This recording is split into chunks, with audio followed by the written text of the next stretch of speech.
आजचे व्याख्याते त्यांचं नाव आहे प्राध्यापक निशांत राजकुमार गोंधळी. नमस्कार सर्वांना. उच्च आणि तंत्र शिक्षण विभाग, ग्रंथालय संचालनालय आणि त्याचबरोबर जिल्हा ग्रंथालय अधिकारी कार्यालय कोल्हापूर यांच्या संयुक्त विद्यमानं हा जो भव्य असा कोल्हापूर ग्रंथोत्सव या ठिकाणी संपन्न होतो आहे.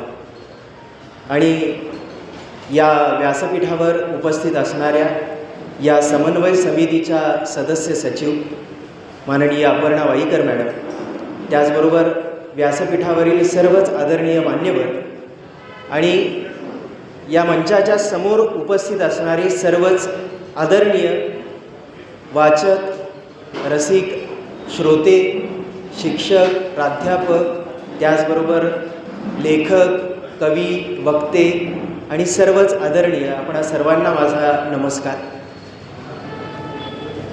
अपर्णा वाईकर मॅडम यांच्यासोबत मला बरेच दिवस काम करायला मिळतं आहे.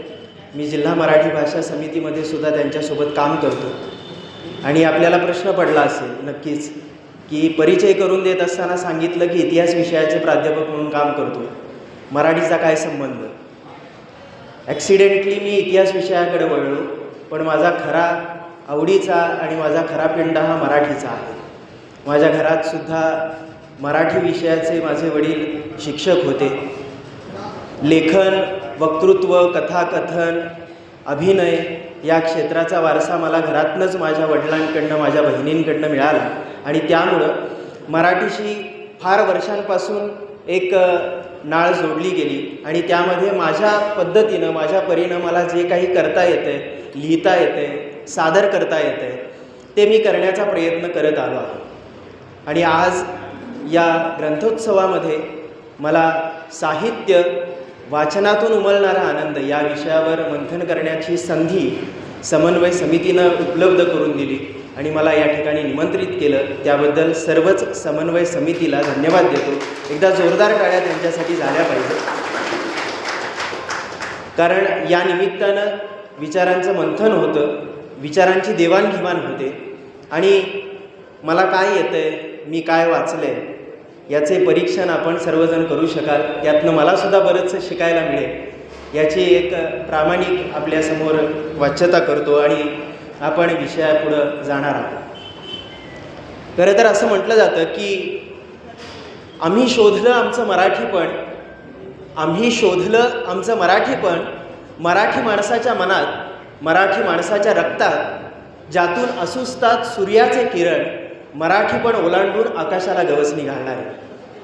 आणि आपण जेव्हा मराठी साहित्याचा विचार करतो तेव्हा या गोष्टी प्रकर्षानं आपल्यासमोर येतात आणि आपल्याला जाणवतात की मराठीच्या संपूर्ण साहित्य संपदेमध्ये अगदी संत, पंत, तंत या सगळ्या साहित्याचा जर आपण विचार केला तर याच्यामध्ये जे काही लिखाण अनेक वर्षांपासून करून ठेवलं, याचे जर आपण आपल्या ओंजळीमध्ये काहीतरी घेण्याचा प्रयत्न नक्कीच केला तरी आपलं सार्थक झालं असं म्हणायला वावगं ठरणार नाही.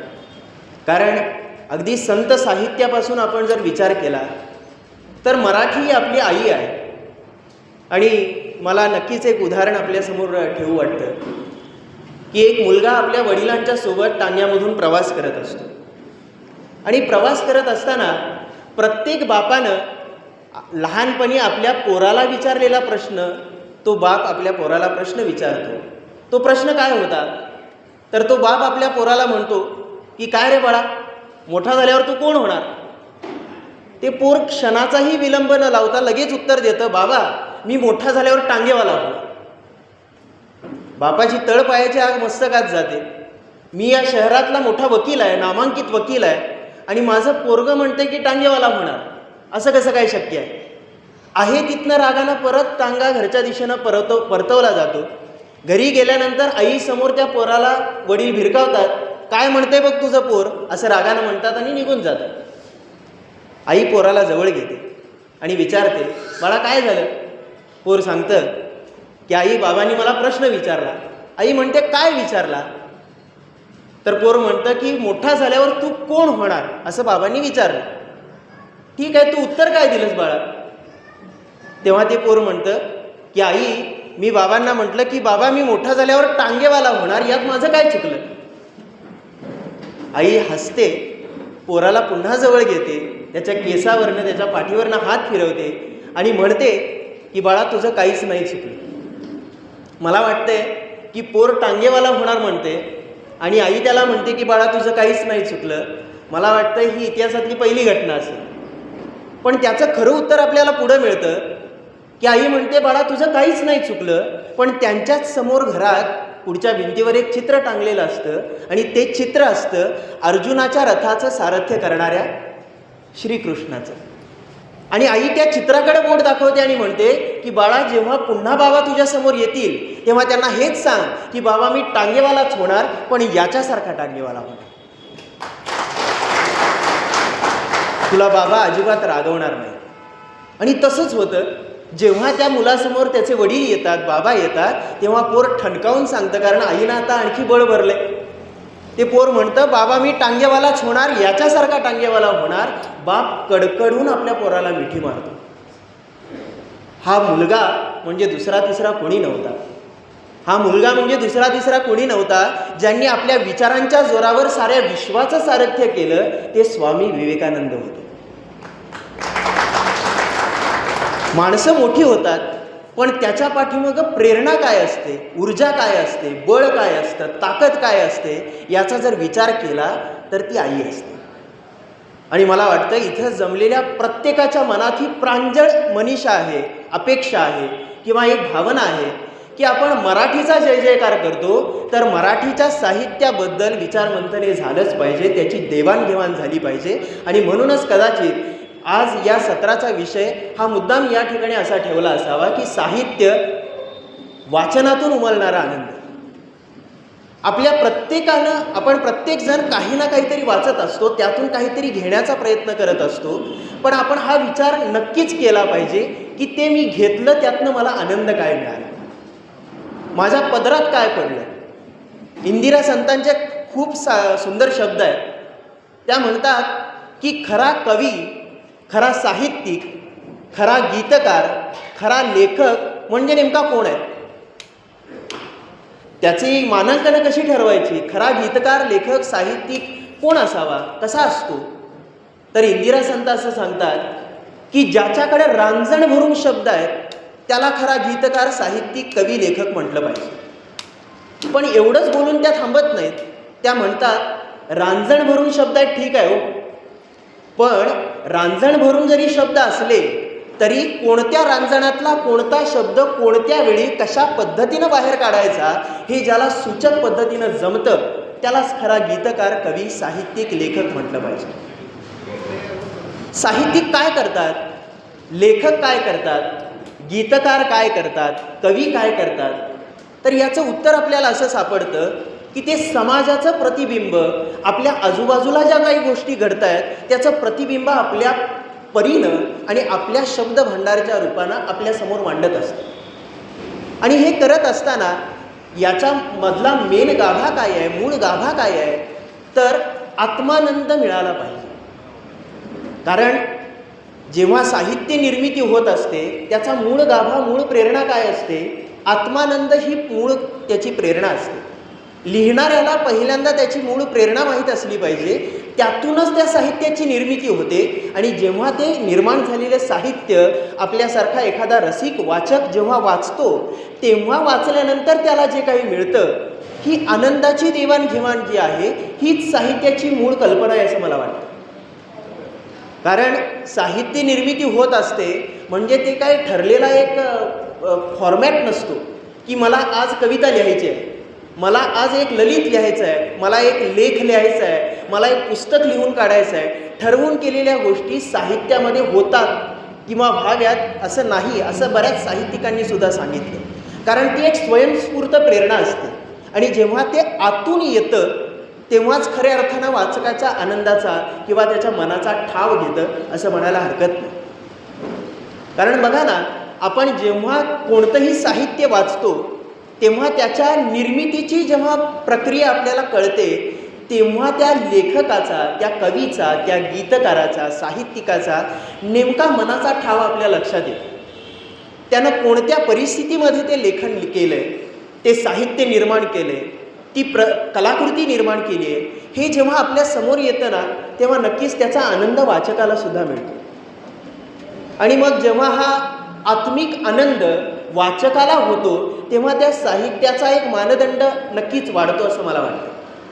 कारण आपल्या मराठी साहित्यामध्ये अनेक क्षेत्रामध्ये विविध प्रकारचं लेखन आहे.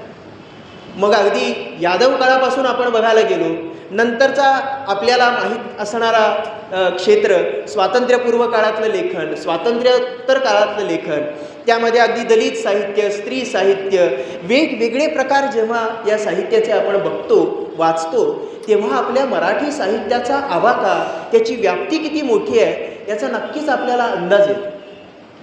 आणि जेव्हा मराठी भाषा ही अभिजात भाषा म्हणून जेव्हा आपण त्याच्याकडे बघतो, तेव्हा नक्कीच मला असं वाटतं की जसे प्रशांत मोरेंचे शब्द आहेत, अगदी 2च ओळींमध्ये त्यांनी मराठीचं कौतुक असं केलं आहे आई या भूमिकेतनं.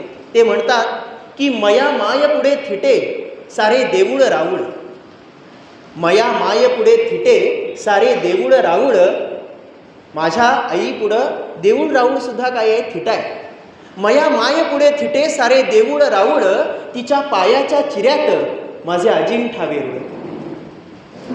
साहित्य काय करतं तर या शब्दांचा जे काही वलय आहे, शब्दांची अलंकारिकता आहे, ती आपल्यापर्यंत अशा पद्धतीनं त्या आपल्या भावना पोचवतात की आपण क्या बात है, वाह वाह केल्याशिवाय आपण राहू शकत नाही. आणि मला वाटतं की जेव्हा साहित्याचा आनंद आपण घेतो, तेव्हा तो आनंद घेणारा सुद्धा तितकाच रसिक असावा लागतो. कारण साहित्य नेमकं काय करतं, काय पोचवतं, किंवा वाचणाऱ्याला काय देतं तर संवेदना देतं. दबा धामणसकरांच्या फार सुंदर ओळी आहेत. ते म्हणतात की संवेदनशीलता माणसाकडे कशी पाहिजे याच्याबद्दल अनेकांनी लिहिलं, अनेक साहित्यिकांनी लिहिलं. कारण संवेदनशील माणूस असेल, संवेदनशील मन असेल तर त्यालाच खऱ्या अर्थानं साहित्याचा मनसोक्त आनंद घेता येतो असं म्हटलं जातं. कारण संवेदनशीलता येते कुठून तर ती धडधडणाऱ्या हृदयात येत नाही, तर ती जिवंत हृदयात येते. कारण शिवाजीराव सावंतांनी सांगितलं, तारुण्याची व्याख्या करत असताना त्यांनी एक वाक्य सांगितलं होतं की उत्स्फूर्त धमन्यांचं अविरत स्पंदन म्हणजे तारुण्य. उत्स्फूर्त धमन्यांचं अविरत स्पंदन म्हणजे तारुण्य. तारुण्य म्हणजे हा काहीतरी कमावण्याचा काळ, तारुण्य म्हणजे काहीतरी गमावण्याचा काळ, तारुण्य म्हणजे मिरवण्याचा काळ.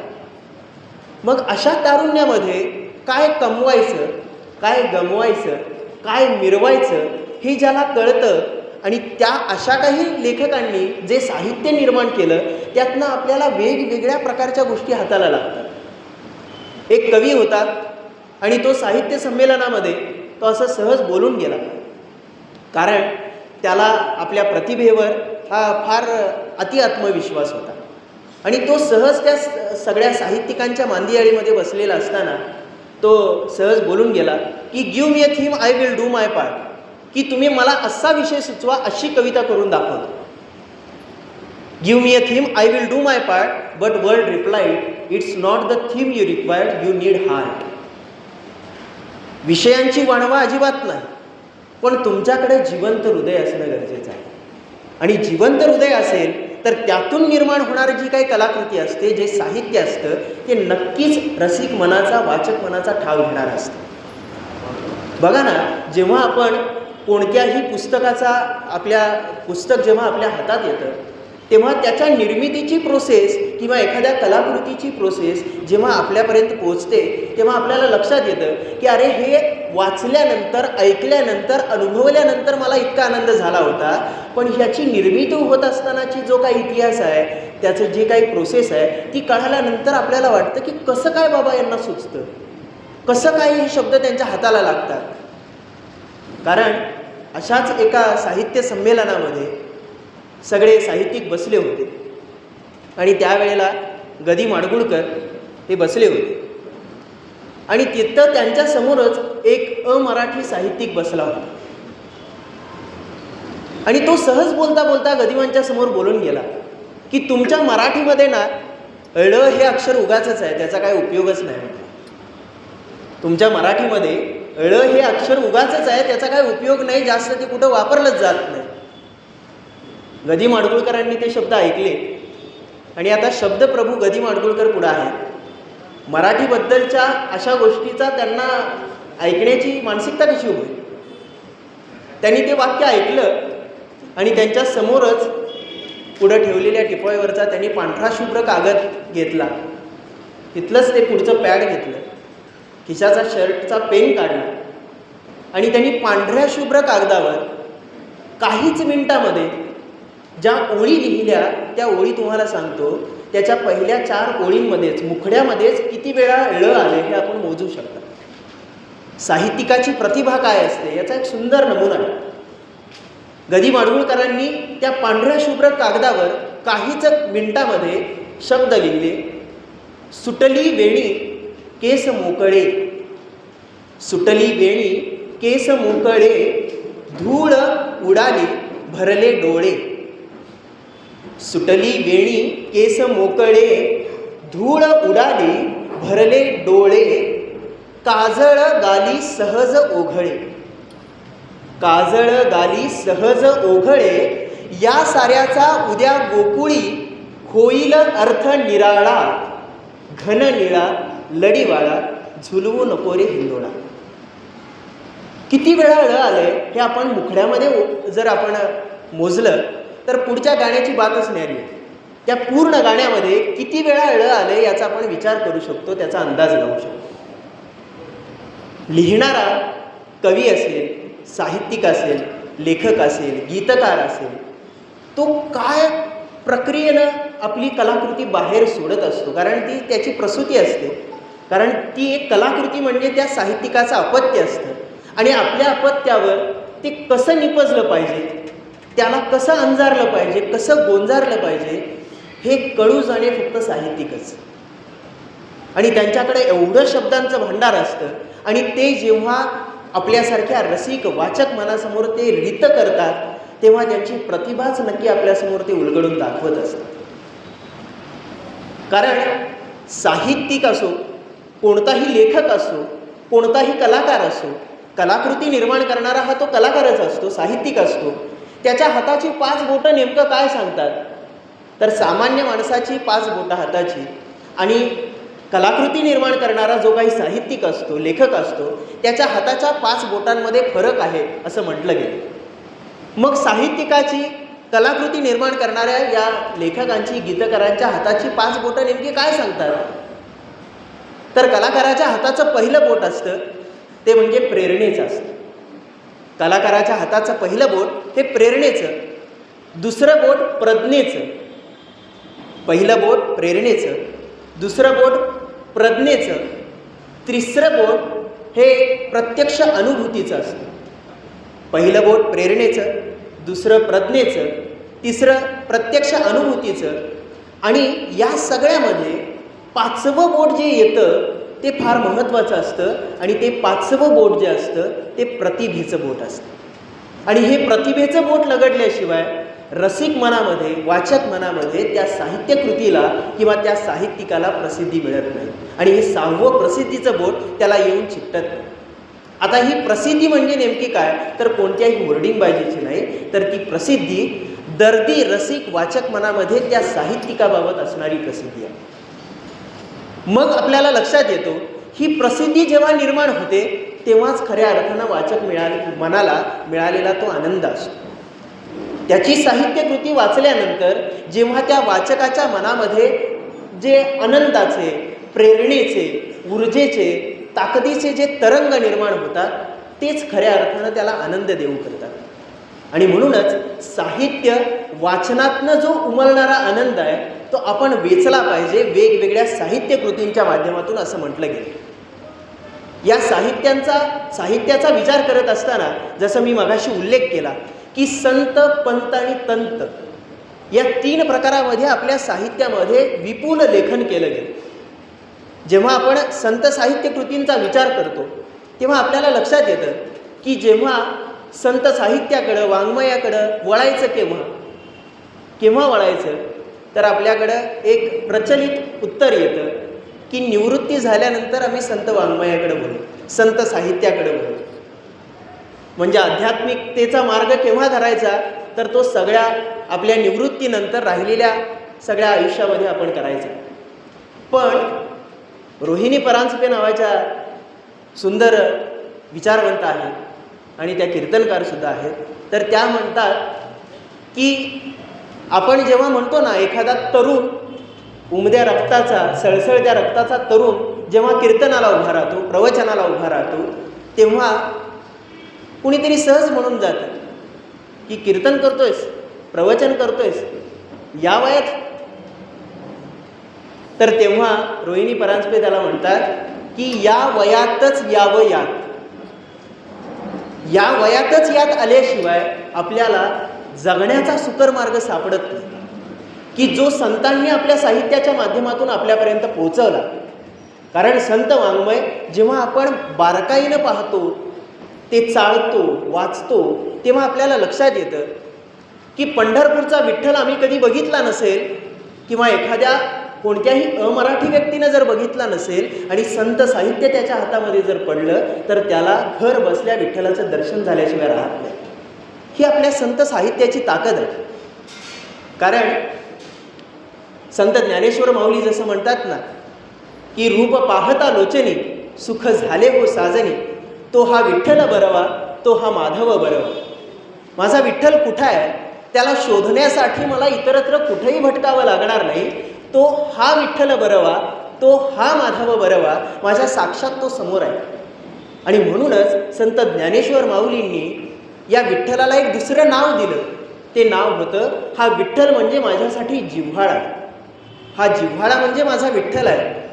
आणि एवढंच बोलून ते थांबले नाहीत, तर त्यांनी सांगितलं की जिव्हाळा म्हणजे मग नेमकं काय, की हे साहित्य वाचल्यानंतर तुम्हाला विठ्ठलाचं दर्शन घडतं असं तुम्ही म्हणता, हा माझ्यासाठी जिव्हाळा आहे. तर मग हा जिव्हाळा म्हणजे नेमकं काय, तर तेव्हा संत ज्ञानेश्वर माऊली म्हणतात की जो काही केल्या वेगळा करता येत नाही तो म्हणजे जिव्हाळा, आणि तो जिव्हाळा म्हणजे माझा पांडुरंग. या साहित्याच्या माध्यमातनं आम्हाला हे संत साहित्य इतकं जवळचं वाटायला लागतं, पंढरपूरचा पांडुरंग इतका जवळचा वाटायला लागतो. आणि मग आम्हाला कळतं की या लेखणीमध्ये किती ताकद होती. संतांच्या लेखणीच्या माध्यमातून आम्हाला भागवत संप्रदाय कळाला, वारकरी संप्रदाय कळाला, आणि आमचा लाडका विठ्ठलसुद्धा कळाला. आणि या संत साहित्यामधनं वाचक मनाला काय मिळालं, तर नक्कीच आज गावोगावी पारायणं होतात ज्ञानेश्वरीची. आणि ही होत असताना या पाठीमागचा प्रांजळ भाव हाच असतो की येणाऱ्या पिढीमध्ये सुद्धा या भागवत धर्माची, भागवत संप्रदायाची, वारकरी संप्रदायाची पाळंमुळं रुजली पाहिजे, की जी संतांनी आपल्यापर्यंत पोचवली, आपल्यामध्ये रुजवली.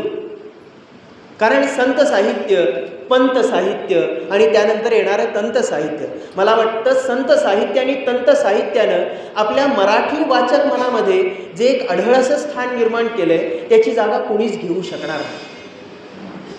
कारण संत साहित्य वाचत असताना आपण जेव्हा पारायण करतो, त्यातलं आपल्यापर्यंत काय पोचतं, की नुसतंच आपण वाचतो, त्यातलं जेव्हा घेतो तेव्हा आपल्याला लक्षात येतं की साहित्य नेमकं आपल्यापर्यंत काय पोहोचवतं. कारण एक सुंदर दृष्टांत आहे, तो सांगतो आणि पुढं वळतो मी. विठ्ठलानं कमरेवर हात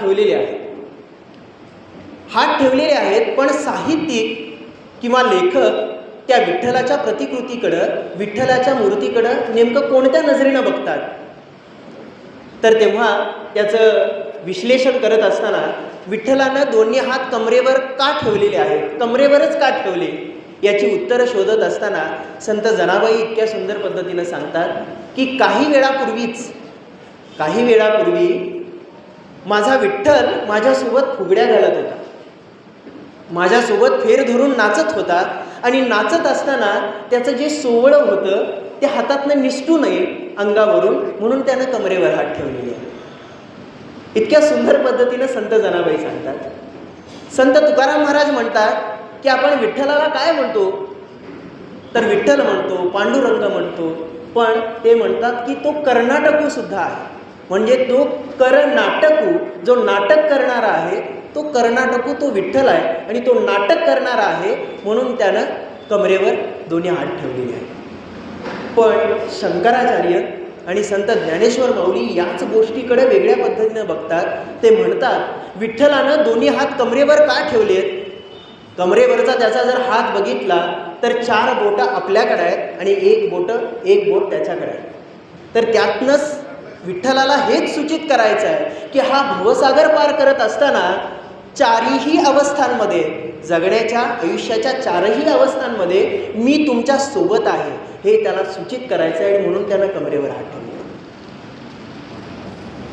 सामान्य माणूस जिथपर्यंत पोहोचू शकत नाही त्याच्या पुढून साहित्यिकाची नजर चालू होते, लेखकाची नजर चालू होते, लेखकाचं साहित्य चालू होते. आणि म्हणूनच संत साहित्य जेव्हा आपण अनुभवतो, त्याच्या अंतरंगात डोकावून पाहतो, तेव्हा आपल्याला लक्षात येतं की संत साहित्यानं आम्हाला काय दिलं. तर नक्कीच संत साहित्यानं आम्हाला नजर दिली की आमच्या मराठीच्या साहित्याकडं नेमकं आम्ही काय पद्धतीनं बघितलं पाहिजे, त्यातनं आम्ही काय घेतलं पाहिजे आणि जगणं सुंदर करण्यासाठी तो आनंद कसा घेतला पाहिजे. एक सुंदर उदाहरण आहे की साहित्यिक कुठंपर्यंत जातो, तो प्रत्येक आपल्या शब्दाच्या पाठीमागं किती मोठा विचार करत असतो. एकदा एका कार्यक्रमाच्या निमित्तानं प्रवीण दवणे आणि शांताबाई शेळके हे भेटले होते.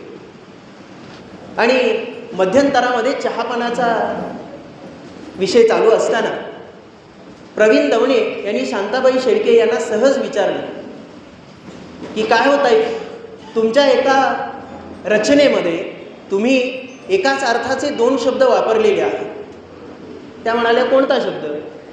प्रवीण दवणे म्हणाले की तुमच्या एका रचनेमध्ये तुम्ही आभाळ आणि आकाश हे एकाच अर्थाचे 2 शब्द तुम्ही वापरलेले आहेत. काय गरज होती? त्यातला कोणताही एक वापरला असता तरी चालला असतं. तेव्हा शांताबाई शेळके हसल्या आणि त्यांनी प्रवीण दवणेंकडे नजर टाकली आणि त्या म्हणाल्या, प्रवीण तू वेडा आहेस. कसं असतं माहिती आहे का, आभाळ आणि आकाश त्यापैकी एकच वापरला असता तर चाललं असतं, काय फरक पडला असता असं तुझं म्हणणं आहे. पण कसं असतं माहिती आहे का प्रवीण, जेव्हा निरभ्र असतं तेव्हा ते आकाश असतं आणि जेव्हा भरून येतं त्यावेळेला ते आभाळ असतं. एका शब्दाच्या पाठीमागं बघण्याचा दृष्टिकोन लेखकाचा, ती कलाकृती निर्माण करणाऱ्याचा, त्या साहित्यिकाचा नेमका दृष्टिकोन काय असतो हे आपल्याला यातून लक्षात येतं. हे साहित्य आपल्यापर्यंत अनेक भावभावना, अनेक विचार, अनेक गोष्टी आपल्यापर्यंत पोचवत असतं. कारण जेव्हा आपण साहित्याचा विचार करतो त्याचे अनेक कंगोरे, अनेक रस्ते आहेत. त्या प्रत्येक क्षेत्रामध्ये विपुल असं लेखन आहे आणि त्या प्रत्येक गोष्टीकडं, क्षेत्राकडं आपण जेव्हा बघतो तेव्हा लक्षात येतं की अरे आपल्या मराठीनं फक्त मराठी रसिक मनाचाच ठाव घेतला नाही तर इतर लोकांनी सुद्धा त्याचा अवलंब केला आणि त्याचा आनंदसुद्धा घेतला. मी मगाशी जसं अध्यात्माबद्दल किंवा संत साहित्याबद्दल जेव्हा बोललो तेव्हा हेच तत्त्व विज्ञानानं सुद्धा मान्य केलं. म्हणजे साहित्यामध्ये जे साहित्यिकांनी मांडलं त्याचा नक्कीच विचार करून विज्ञानानं सुद्धा ते मान्य केलं. लॉस एंजलिसमध्ये एक हॉस्पिटल आणि त्या हॉस्पिटलमध्ये हृदयविकाराचे अनेक रोगी होते आणि त्याच्यामध्ये एकूण 393 या हृदयविकाराचे असणारे जे काही पेशंट्स होते त्याच्यामधून तो जो हॉस्पिटलचा मेन मालक होता, जो डॉक्टर होता, त्याचा प्रार्थनेवर फार विश्वास होता, श्रद्धा होती. आणि त्याने विचार केला की आपण एक संशोधन करून बघू. आणि त्या 393 मधले अगदी सिरियस असा आजार असणारे त्यांनी 93 पेशंट्स बाजूला काढले आणि त्या 93 पेशंटसाठी, प्रत्येक पेशंटसाठी त्यानं 5-5 माणसं निवडली. त्यांची वेगळी प्रशिक्षण कार्यशाळा घेतली की तुम्ही नेमकं काय करायचं या संशोधनामध्ये. आणि त्यांनी सांगितलं की तुम्ही आजवर जे काही वाचलंय, जे काही अनुभवलंय, त्यातनं जे चांगले विचार तुम्हाला मिळाले, जे सकारात्मक ऊर्जा तुम्हाला मिळाली आहे, ते सकारात्मक विचार या 93 पेशंटला प्रत्येकाला तुम्ही देऊ करायचे आहे. आणि जवळजवळ हे 4 महिने हे संशोधन चाललं आणि संशोधनाच्या अंती जी उत्तरं आली त्याच्यावरून एक लक्षात आलं की या लोकांनी आपल्या वाचनातून, जे काही त्यांना मिळालं, प्राप्त झालं, ते सकारात्मक विचार त्या पेशंट्सना प्रत्येकाला देऊ केले. आणि 4 महिन्यांती या संशोधनांती उत्तर असं आलं की ज्यांना हृदयविकाराच्या आजारामुळं 12 गोळ्या दिवसाला घ्याव्या लागत होत्या, ते 3 गोळ्यांवर आले. साहित्याची ताकद काय आहे? त्या साहित्यामधनं जे काही विचार मिळतात, ते विचार नेमके काय परिणाम करतात याचा जर आपण डोळसपणे विचार केला तर आपल्याला अनेक गोष्टी आपल्या हाताला लागतात. आणि म्हणूनच साहित्याच्या वेगवेगळ्या दिशांना आपण चोखंदळ पद्धतीनं जात असताना आपल्याला नक्कीच लक्षात येतं की या साहित्यातून नेमकं काय घ्यावं, काय नाही घ्यावं, जेव्हा आपण वाचल्याशिवाय त्याच्या अंतरंगापर्यंत पोहोचू शकत नाही. साहित्य आपल्यापर्यंत आनंद पोहोचवतं, आपल्यापर्यंत प्रेम पोहोचवतं, आपल्यापर्यंत विवंचना पोहोचवतं, आपल्यापर्यंत संघर्ष पोहोचवतं, आपल्यापर्यंत विरह पोहोचवतं, आपल्यापर्यंत एखाद्या व्यक्तीच्या जीवन प्रवासाची कहाणी पोहोचवतं, समाजाचं प्रतिबिंब उलगडून दाखवतं. वेगवेगळ्या गोष्टी करत असताना मला नक्कीच या साहित्याची निर्मिती होत असतानाची एक प्रक्रिया आपल्यासमोर ठेवायची आहे. पुण्याच्या एका अशाच सांस्कृतिक भवनामध्ये एक सोहळा चालू होता आणि तो सोहळा होता एका मुलीच्या लग्नाचा. विवाह सोहळा पार पडत होता आणि ती मुलगी होती गदी माडगुळकरांची मोठी थोरली मुलगी कल्पलता. आणि हा विवाह चालू होता. विवाह संपन्न झाला आणि विवाह संपन्न झाल्यानंतर भोजनाच्या पंक्ती उठायला थोडासा उशीर होता. आणि म्हणूनच गदिमांच्या सोबत त्यावेळेला जे काही साहित्यिक लोक जे उपस्थित होते, म्हणजे आता गदिमांच्या मुलीचं लग्न म्हटल्यानंतर अगदी सगळी साहित्यिक सृष्टी तिथं होती, चित्रपटसृष्टी तिथं होती आणि सगळे मातब्बर लोक बसले होते. आणि भोजनाच्या पंक्ती उठायला थोडासा अवधी आहे म्हटल्यानंतर गदिमासुद्धा त्या इतर लोकांसोबतच साहित्यिकांसोबत पत्ती खेळायचे त्यांचे डाव सुरू झाले. आणि हे सुरू असताना अवघडलेल्या अवस्थेमध्ये तिथंच हळूच येऊन राम गबाळे त्यांच्या शेजारी बसले. थोड्या वेळानं सहज गदिमांचं लक्ष राम गबाळेंच्याकडे गेलं आणि त्यांच्या एकूणच चेहऱ्यावर आणि त्यांच्या हालचाली अस्वस्थ दिसतात म्हटल्यानंतर गदिमांनी त्यांना विचारलं की काय रे राम, तुला काही बरं विरं नाही की काय? तर तेव्हा राम गबाळे म्हणाले, अण्णा नाही, बरं वगैरे नाही, तसं काय नाही, पण म्हणून त्यांचा शब्द अडकायला लागला. गदिमा म्हणाले, अरे पण म्हणजे काय, पुढं काहीतरी बोल, काय झाले काय? तर तेव्हा राम गबाळे म्हणाले की आज स्टुडिओ बुक केला आहे गुरुदत्तच्या कंपनीसाठी, एका चित्रपटासाठी एक गाणं रेकॉर्ड करायचं आहे आणि हे गाणं आज संध्याकाळीच रेकॉर्ड झालं पाहिजे, स्टुडिओ बुक केलेला आहे. गदिमा म्हणाले की अरे तुला काय खोळवेड बिघड लागले की काय? तू कुठं येऊन बसलायस याची तर तुला प्रचिती येते ना, अनुभव येतोय ना. माझ्या मोठ्या मुलीचा लग्नाचा सोहळा सुरू आहे, सगळे लोक येऊन बसलेत आणि तू मला माझ्याकडनं गाणं लिहून मागतोयस. तर नाही अण्णा, फार अडचण आहे, तुम्ही जर मनात आणलं तर एका क्षणात काम होऊन जाईल. एवढं सगळं बोलल्यानंतर गदिमासुद्धा काही कमी नाही. ते काय म्हणतात माहिती आहे का राम गबाळेंना? ते म्हणतात, बरं ठीक आहे, सिच्युएशन तरी सांग प्रसंगाची काय आहे. तेव्हा राम गबाळेंचा जीव भांड्यात पडला. त्यांनी लगेच त्यांना सांगितलं, या जगात कुणीच कुणाचं नाही असा प्रसंगाचं वर्णन करणारं एक गीत मला त्या प्रसंगावर लिहून हवं आहे.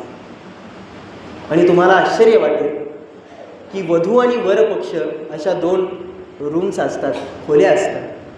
त्यातल्याच वधू पक्षाच्या खोलीमध्ये गदिमा जाऊन बसले. त्यांनी पांढरा शुभ्र कागद घेतला, खिशाचा पेन काढला आणि अवघ्या 7 ते 8 मिनिटामध्ये गदिमांनी पांढऱ्या शुभ्र कागदावर ज्या ओळी उमटवल्या त्या अशा होत्या, लळा जिव्हाळा शब्दच खोटे, लळा जिव्हाळा शब्दच खोटे, मासा माशा खाई, कुणी कुणाचे नाही राजा, कुणी कुणाचे नाही. मला जाणीवपूर्वक हे सांगायचं आहे की 2 विरुद्ध परिस्थिती समोर आहेत. की इकडं लग्नाचा मंगलमय, अगदी आनंदाचा, चैतन्याचा, मांगल्याचा सोहळा चालू आहे आणि त्याच सोहळ्यामध्ये, त्याच वातावरणामध्ये बसून त्याच्याबरोबर विपरीत पद्धतीनं गदिमा जेव्हा हे शब्द लिहितात तेव्हा लक्षात एकच येतं की साहित्यिकाची प्रतिभा जी असते ना, ती कशी असते. तर एखाद्या खोलीमधल्या स्विचच्या ऑन ऑफनुसार असतं. जेव्हा तो ऑन होतो तेव्हा त्याच्या भांडारातनं जे काही बाहेर पडतं ते नक्कीच आपण फक्त झेलत राहावं. आपली ओंजळ रिकामी पडेल, आपली झोळी रिकामी पडेल. इतका मोठा साठा हा साहित्यिकांच्या लेखणीमधून आपल्यासमोर येत असतो आणि ते जेव्हा आपण घेतो, ते प्राशन करतो, त्याचा आनंद घेतो, तेव्हा आपलं जगणंसुद्धा सुंदर होऊन जातं. कारण जगणं सुंदर करण्यासाठी वेगवेगळ्या गोष्टी, अनेक प्रलोभनं आपल्यासमोर आहेत. पण जेव्हा साहित्याची जेव्हा शिदोरी आपल्यासमोर येते आणि त्यातलं काहीतरी वेचण्याचा आपण जेव्हा प्रयत्न करतो, तेव्हा नक्कीच आपलं जगणं सुंदर झाल्याशिवाय राहणार नाही आणि जगातला श्रीमंत माणूस आपण झाल्याशिवाय राहणार नाही. ही श्रीमंती शब्दांची आहे, ही श्रीमंती खऱ्या रसिकत्वाची आहे. आणि हे रसिकत्व आपल्या जेव्हा समोर येतं, आपल्यामध्ये नक्कीच येतं, तेव्हाच या साहित्याचा आपण आनंद चांगल्या पद्धतीनं घेऊ शकतो. या साहित्याचा आनंद घेत असताना नक्कीच एक गोष्ट आपल्यासमोर असावी, ती म्हणजे आपल्यासमोर असणारा सकारात्मक दृष्टिकोन. ही सकारात्मकता नेमकी येते कुठून? तर आपण ज्या विचारांना जन्माला घालतो त्या विचारांमध्ये जर सकारात्मकता असेल तर आपल्या कृतीमध्ये, विचारांमध्ये, आपल्याकडून जाणाऱ्या समाजातल्या प्रतिकृतींमध्ये, कलाकृतींमध्ये तो नक्कीच सकारात्मकता नक्कीच बिंबते, प्रतिबिंबित होते आणि ती नक्कीच इतरांना आदर्शवत ठरते. कारण जसं म्हणतात ना की ज्यांच्या दारात आभाळ भरून आलं, आमचे मित्र आहेत गणेश दादा, ते सुंदर पद्धतीनं सांगतात की ज्यांच्या दारात आभाळ भरून आलं त्यांनी ओंजळभर पाणी द्यावं. ज्यांच्या दारात आभाळ भरून आलं त्यांनी ओंजळभर पाणी द्यावं. ज्यांच्या दारात बाग फुलून आली त्यांनी 2 फुलं द्यावी. ज्यांच्या दारात बाग फुलून आली त्यांनी 2 फुलं द्यावी. ज्यांचे सूर जुळून आले त्यांनी 2 गाणी द्यावी. ज्यांचे शब्द जुळून आले त्यांनी 2 शब्द द्यावे, 2 कलाकृती द्याव्या. आणि ज्यांची उंची आभाळाला टेकली त्यांनी वर माना करून न चालता जे मातीत मिसळतात त्यांना थोडं वर उचलून घेता येते का ते पाहावं. आणि मला नक्कीच हे प्रकर्षानं वाटतं की साहित्य काय करतं, तर नक्कीच ही गोष्ट साहित्य करतं. कारण साहित्यामध्ये कोणताही गरीब श्रीमंत हे कोणतेच अडाखे लावले जात नाही. कोणीही कोणत्याही पद्धतीनं मनमुरादपणे या साहित्याचा आनंद घेऊ शकतो आणि त्या साहित्यामध्ये रममाण होऊ शकतो. फक्त ती आनंद घेण्याची वृत्ती आपण जोपासावी. कारण जेव्हा ग्रंथोत्सव, जेव्हा ग्रंथ महोत्सव, कोल्हापूर जिल्ह्याचा ग्रंथ महोत्सव व्हायचा शिक्षण विभागाकडून, त्यावेळेला CD जोशी, चंद्रकांत जोशी यांनी एक सुंदर गीत लिहिलं होतं आणि ते गीत संगीतबद्ध करून गाण्याचा मान मला मिळाला होता. त्यांनी लिहिलं होतं की ग्रंथ माझा हरी, आम्ही वारकरी, ग्रंथ अमुचा हरी, नेऊ घरोघरी येऊ नाम आघारी. आणि त्या गीतामध्ये त्यांनी संपूर्ण आपली जी मराठी साहित्यसृष्टी आहे त्यामधल्या मानदंड असणाऱ्या प्रत्येक व्यक्तीचा उल्लेख, त्यांनी दिलेलं योगदान याचा उल्लेख त्या पूर्ण गीतामध्ये केला होता. प्रत्येक घरामध्ये एक पुस्तक असावं या ब्रीदाखाली ते ग्रंथ महोत्सव व्हायचा. आणि मला वाटतं की आज या मातीमध्ये हा ग्रंथ महोत्सव होतोय, ग्रंथोत्सव होतोय आणि इतक्या मोठ्या संख्येनं या ग्रंथांवर प्रेम करणारे, साहित्यावर प्रेम करणारे आपण सर्वजण उपस्थित आहोत. आणि खरं तर इतकी मोठी उपस्थिती आज वाचक वर्गाची एखाद्या ग्रंथ उत्सवासाठी मिळते, हे खरं तर या समन्वय समितीचं खरं श्रेय आहे असं म्हणावं लागेल. कारण खुर्च्या भरपूर लावलेल्या असतात पण बसणाऱ्या माणसांचीच वाणवा बऱ्याच ठिकाणी असते. पण आज या प्रत्येक खुर्चीवर एक वाचक बसलेला आहे, एक रसिक श्रोता बसलेला आहे. हे आजच्या या समन्वय समितीचं खरं यश आहे. एकदा जोरदार टाळ्या आपण समन्वय समितीला दिल्या पाहिजे. मी अनेक ठिकाणी जेव्हा व्याख्यानासाठी किंवा एखाद्या साहित्यिक उपक्रमासाठी माझी कविता माझी कथा यासारखे कार्यक्रम जेव्हा सादर करत असतो, जेव्हा एखाद्या साहित्यिकाच्या गाण्यांवरच्या कार्यक्रमाचं निवेदन करण्यासाठी निवेदक म्हणून असतो, तेव्हा मला या गोष्टी प्रकर्षानं आनंदाच्या वाटतात. कारण जेव्हा ती गाण्याची संकल्पना, कार्यक्रमाची संकल्पना माझ्याकडे येते, तेव्हा मला एक साहित्यिक वाचायला मिळतो, एक गीतकार वाचायला मिळतो, एक कवी वाचायला मिळतो आणि एक संगीतकार वाचायला मिळतो. आणि हे करत असताना प्रत्येकाच्या अंतरंगात डोकावायला मिळतं, ती संधी मिळते. आणि हे सगळ्या गोष्टी करत असताना मलासुद्धा वेड लागलं की कोणतंही गाणं जर जेव्हा समोर येतं तर तेव्हा गाण्याची निर्मिती कशी झाली असावी. एखादं पुस्तक ज्या वेळेला हाती पडतं तेव्हा ते पुस्तक वाचून झाल्यानंतर ज्याच्या लेखणीतून हे साकारलेलं पुस्तक आहे त्याच्याबद्दल आणखी जाणून घेण्याची एक भूक लागते. आणि ही भूक जेव्हा लागते तो प्रतिबिंब किंवा तो परिणाम त्यानं केलेल्या शब्दांचा, त्याच्या कलाकृतीचा आणि त्याच्या पुस्तकाचा असतो, त्याच्या ग्रंथाचा असतो असं मला वाटतं. जेव्हा आपण एखाद्या मंचावर बोलायला उभा राहतो तेव्हा शब्दांचं सामर्थ्य आपल्याकडे असायला पाहिजे. आणि हे शब्दांचं सामर्थ्य येतं कुठून? असं म्हणतात की भरपूर बोलण्यासाठी किंवा थोडं बोलण्यासाठी, मी उलट सांगतो, थोडं बोलण्यासाठी भरपूर वाचावं लागतं, थोडं गाण्यासाठी भरपूर ऐकावं लागतं. त्याच पद्धतीनं आपण जेव्हा भरपूर वाचतो त्यावेळेला आपल्यामधला एखादा वक्ता तयार होतो, एखादा कवी तयार होतो, एखादा साहित्यिक तयार होतो.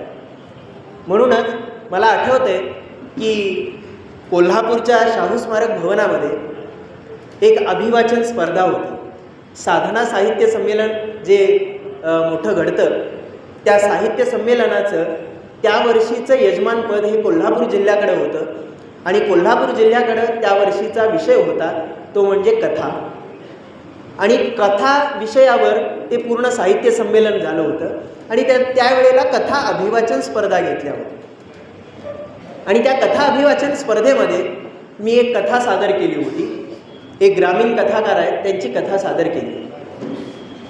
त्या कथा अभिवाचन स्पर्धेमध्ये मला द्वितीय क्रमांकाचं पारितोषिकसुद्धा मिळालं. पण त्या क्रमांकामध्ये आलेल्या ज्या पहिल्या 3 कथा होत्या त्यांचं अभिवाचन मुख्य पारितोषिक वितरणाच्या समारंभामध्ये एका ज्येष्ठ कथा समीक्षकांच्या समोर होणार होतं. आणि ते ज्येष्ठ समीक्षक होते आदरणीय राजन खान सर, की ज्यांनी कथा या विषयावर अनेक विपुल लेखन केलेलं आहे. आणि त्याच वेळेला त्यांचे 2 खंड प्रकाशित झाले होते, ते म्हणजे कथा खंड 1, कथा खंड 2. आणि पारितोषिक वितरणाच्या समारंभामध्ये आम्ही जे प्रथम 3 क्रमांकाचे जे मानकरी होतो त्यांच्या कथेचं अभिवाचन त्या ठिकाणी ठेवलं होतं. आणि त्याच वेळेला 3 कथांचं अभिवाचन त्या कार्यक्रमामध्ये झालं. आणि त्या कथांचं अभिवाचन झाल्यानंतर राजन खान हे त्याचं समीक्षण करणार. माझ्या कथेचं अभिवाचन झालं आणि तो कार्यक्रम संपन्न झाल्यानंतर शाहू स्मारक भवनाच्या मंचाच्या पायऱ्या उतरत असताना राजन खान सरांनी माझ्या खांद्यावर हात टाकला आणि मला म्हणाले, निशांत, उधारीवर किती दिवस जगणार? मला पहिल्यांदा कळलं नाही ते नेमकं त्यांना त्यातनं काय सांगायचं होतं. उधारीवर किती दिवस जगणार म्हणाले स्वतःची कथा सादर करायला आली होती. मला ते वाक्य लागलं सुद्धा. आणि मला त्या वाक्यातनं एवढी ऊर्जा मिळाली की मला नक्कीच मनाशी मी ठाम निश्चय केला की आपण काहीतरी लिहिलं पाहिजे. आणि ते बक्षीस म्हणून जे योगायोगानं आम्हाला जी पुस्तकं मिळाली होती ती म्हणजे राजन खान सरांची कथा खंड 1 आणि खंड 2 कथा लेखन. ही दोन्ही पुस्तकं मी महिन्याभरामध्ये पूर्ण हातावेगळी केली आणि त्यातनं कथा लेखनाचं तंत्र काय असतं हे समजावून घेण्याचा प्रयत्न केला. आणि त्यानंतरच लगेचच मी प्रयत्न केला की मला कथा आली पाहिजे, लिहिण्याचा प्रयत्न तरी आपण केला पाहिजे. आणि मी कथा लिहायला घेतली. एक सामाजिक विषय असणारी ती कथा होती आणि त्या कथेचं शीर्षक होतं फुलाच्या डोळ्यातलं पाणी. फुलाच्या डोळ्यातलं पाणी. आणि त्या कथेला मी घेऊन औरंगाबादला देवगिरी महाविद्यालयामध्ये होणाऱ्या राज्यस्तरीय स्वरचित कथाकथन स्पर्धेसाठी घेऊन गेलो. आणि तिथं त्या पहिल्याच कथेला मला प्रथम क्रमांकाचं राज्यस्तरावर पारितोषिक मिळालं. मला यातनं मला नंबर मिळाला, क्रमांक मिळाला हे अजिबात सांगायचं नाही आहे. मी लिहू शकतो आणि त्याची दखल राज्यस्तरावर चांगल्या पद्धतीने घेतली जाऊ शकते, ही ऊर्जा आणि ही प्रेरणा मला त्या घटनेमधनं मिळाली. आणि त्यानंतरनं मी कथालेखनाकडे सुद्धा वळलो. कारण त्याआधी जे काही साहित्य वाचलं होतं, साहित्य प्रेरणा देतात, साहित्य बळ देतात, साहित्य ऊर्जा देतात आणि साहित्य आपल्याला जगण्याचं एक वेगळं वलय दाखवतात, एक नजर देतात. आणि म्हणूनच साहित्य वाचनातून उमलणारा आनंद यावर बोलायचं झालं तर बरेच या विषयाचे कंगोरे आहेत. आपण सुद्धा त्याशी ज्ञात आहात. आपल्याला सुद्धा माहिती आहे की आपण 1 तासामध्ये किंवा या निश्चित केलेल्या वेळेमध्ये सगळ्या गोष्टींना स्पर्श करू शकत नाही. पण नक्कीच मला वाटतं की साहित्याचे आपण वाटसरू आहोत. आपण मराठीच्या सर्व साहित्याचे वाटसरू आहोत. आपण आपल्यासमोर येणारं प्रत्येक साहित्य आपण उराशी धरावं, त्याला आत्मसात करावं, त्याचे वाचक व्हावं. फक्त वाचक नाही तर रसिक वाचक आपण होऊयात आणि मराठीमध्ये निर्माण झालेल्या, येऊ घातलेल्या सगळ्याच साहित्याला आपण उराशी घेऊयात आणि मराठीचा हा मानदंड आपल्यासोबत कायम ठेवूयात आणि मराठीचे नक्कीच गोडवे अनेक वर्ष गात राहूयात. साहित्यिकांना धन्यवाद देतो आणि त्यांच्याच जोरावर आज मला 1 तास हा बोलण्याचा प्रसंग मिळाला, हा अनुभव मिळाला. त्याबद्दल माझे जे काही शब्द होते चांगल्या पद्धतीनं आत्मसात केले. त्यामध्ये काही जर चुकभूल झाली असेल तर मी तितक्याच प्रांजळपणानं आपली माफी मागतो आणि आपल्या सर्वांना धन्यवाद देतो. त्याचबरोबर अपर्णा वाईकर मॅडम ज्यांनी मला या ठिकाणी आमंत्रित केलं त्यांनासुद्धा धन्यवाद देतो. सर्वच पदाधिकारी, आयोजन समितीला धन्यवाद देतो आणि आपली रजा घेतो.